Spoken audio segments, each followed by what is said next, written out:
दोस्तों, इस वीडियो में हम चर्चा करेंगे 10 ऐसी मिस्टेक्स जो रिटेल इन्वेस्टर्स स्टॉक मार्केट में करते हैं, जिसके कारण उनको जो है तो लॉस उठाना पड़ता है। नंबर 1, शेयर्स का सिलेक्शन। जो रिटेलर्स हैं नॉर्मली शेयर सिलेक्शन कैसे करते हैं कि उनके किसी दोस्त भाई बंधु ने बोला फलाना शेयर खरीद लो, ढिकाना शेयर खरीद लो, और वो उसका बिना फंडामेंटल एनालिसिस किए हुए वो शेयर्स को खरीद लेते हैं। Number 2, selection of low price shares.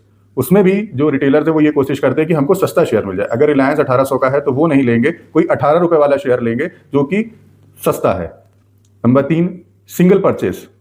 जो रिटेलर्स होते हैं वो क्या करते हैं, जितना पैसा मार्केट में लेके आते हैं उसको शेयर्स को पीसमिल में ना खरीद के पूरा शेयर एक बार में खरीद लेते हैं, और अब जब मार्केट करेक्ट होता है या शेयर्स नीचे आता है तो उनके पास अगला लॉट खरीदने के लिए पैसे ही नहीं बचते, तो वहां पे जो अपॉर्चुनिटी होती है वो उनके हाथ से चली जाती है।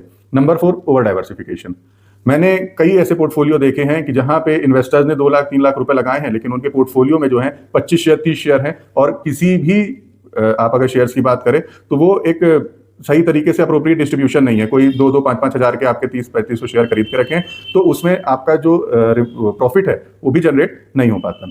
नंबर 5 आता है परचेजिंग एट द टॉप। जो रिटेलर जो सबसे बड़ी गलती करता है उसमें एक ये भी है कि जब मार्केट का टॉप बनता है तब वो खरीदने के लिए उतरता है कि भैया मार्केट चल रहा है, चलो हम इसको खरीदते हैं। लेकिन एक्चुअल में करना क्या है, जब मार्केट गिरता है तब हमको शेयर्स को खरीदना है रेदर देन जब चढ़ता है। नंबर 6 आता है not using of stop loss. Most of the retailers कभी स्टॉप लॉस लगाते ही नहीं है अपने शेयर्स को लेके कि भाई एक पर्टिकुलर लेवल की जब नीचे आएगा तो आपका स्टॉप लॉस ट्रिगर हो जाए और आपका जो लॉस है वो एक लिमिट में रह जाए। Number 7, panic selling during correction. जैसे अभी मैंने कहा कि 5% 6% अगर आपका शेयर्स करेक्ट हो जाता है तो जो रिटेलर्स हैं उनमें ऐसी घबराहट आ जाती है जैसे कि भाई क्या हो गया, ये मार्केट है ऊपर नीचे चलता रहेगा। इसलिए 5% 6% में आके पैनिक सेलिंग मत करिए। हो सकता है मार्केट आपको जो है तो यहाँ से बाउंस बैक दिखाए और आप एक प्रॉफिट कमा सकते हैं। फिर आपका आता है प्रॉफिट बुकिंग।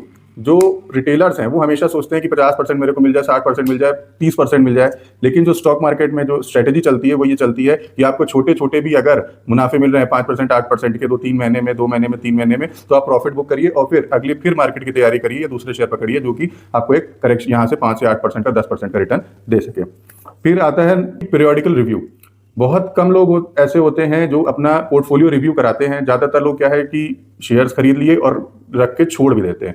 कितने लोग ऐसे हैं, कितनी कंपनियां ऐसी हैं जो आज से 10 साल पहले होती थी आज है ही नहीं। जैसे जेपी एसोसिएट्स वगैरह ऐसी कंपनियां हैं जिसमें लोगों ने कभी पैसे लगाए थे, कभी उन्होंने उसको झांक के नहीं देखा और आज आप देखिए वो शेयर ही डिलिस्ट हो गया। तो अपने शेयर्स का पीरियडिकल रिव्यू करें, और रिव्यू किससे कराएं, एक प्रोफेशनल कंसल्टेंट से। आपके पास एक पैसा प्रोफेशनल कंसल्टेंट हायर करिए, थोड़ा फीस लेगा लेकिन वो आपके पोर्टफोलियो को प्रॉपर मैनेज करके देगा। अगर आप कहीं गलत जगह जा रहे हैं तो वो आपको डायरेक्ट करेगा कि भैया यहाँ पे खतरा है, ये मत लीजिए, ये सही जगह है, यहाँ पे आप इन्वेस्ट करिए। तो हमारे वीडियो को लाइक करें, शेयर करें, सब्सक्राइब करें। Thank you.